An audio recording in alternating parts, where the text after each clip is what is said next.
Tim here in Dubois, Wyoming, and the wind is really kicking up. We got a rainstorm right in the middle of July, about the most unlikely time for a storm like this. I think it's a desolate desert out here, but anyhow, this seems to happen to me every time I visit a desert community, so I will get back to you. Hey guys, Tim here. I am in Dubois, Wyoming, and I just come through Superior, Montana. Both are very similar, kind of a high desert here in Dubois, Wyoming, and a lot more forest in over in Superior, Montana, but the populations are very similar, about 900 people apiece. A little bit different. Superior, Montana, very religious based. Over here, more politically based. People are different. Both people love firearms and hunting. You got lots of wild game in both places. A little more so over here in Wyoming than over on the Montana side, but a lot drier air. You can't grow quite as much here as you probably could over there, but there's not a lot of agriculture and growing anything over on that side either. That being said, the people in both places are tough nut to crack. It's hard to get in with some of the people. I found a couple niches.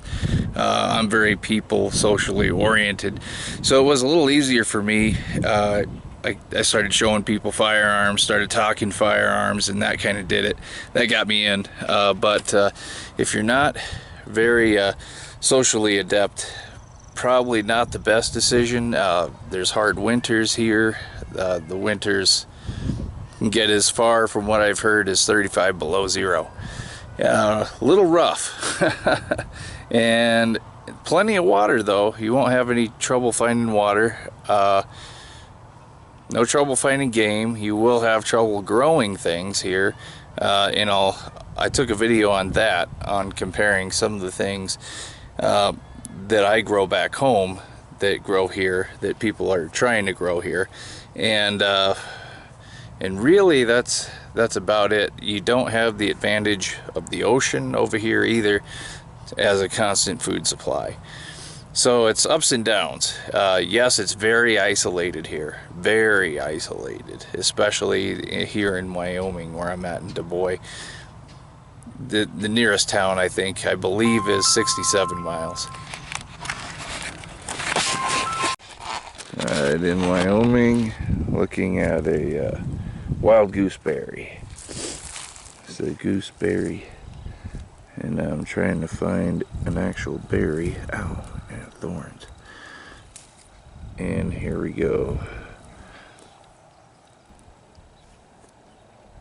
Pretty tiny. Hey guys, Tim here, back in Oregon, and here I'm looking at a gooseberry, and no thorns, and the fruit is fat and juicy, and I made liquor out of it already, so there's none on here. I've picked this one clean. But anyhow, I was in Wyoming, and different climate.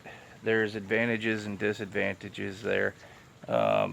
Big disadvantage for my skill set is I love agriculture, and I can grow anything here. Anything I put in the ground grows, and the political climate is more mixed here, and so I've learned how to make friends with people, not based on politics, but to stay neutral and to just make friends with people because I like people, and not get into taking sides. And so I'm friends with a lot of people in this community. So there is a nice sense of community here, and I'm a part of that. I have the advantage of the ocean being close by. A lot of people here though, so if the food runs out, trucks stop moving, there's going to be a lot of people with guns that are new buyers and are going to be desperate. They're going to be scared. If you can talk sense into them and help them out and show them that you're there to help them, that would be one thing. Get them on your side. You know, kind of try to get them over that fear. In fact, in Wyoming, I was talking to some of the locals, and I said the hardest winter I've ever seen was in Utah, 14 below zero, and they laughed. Because apparently there's a wind chill factor there, besides the minus 40-degree temperatures, that the wind actually blows trucks off the road, so they have a warning where in an area where the trucks can pull in and stop moving. So, yeah, I'm not, the seclusion is great, sure, but yeah, I'll stay here where I'm at.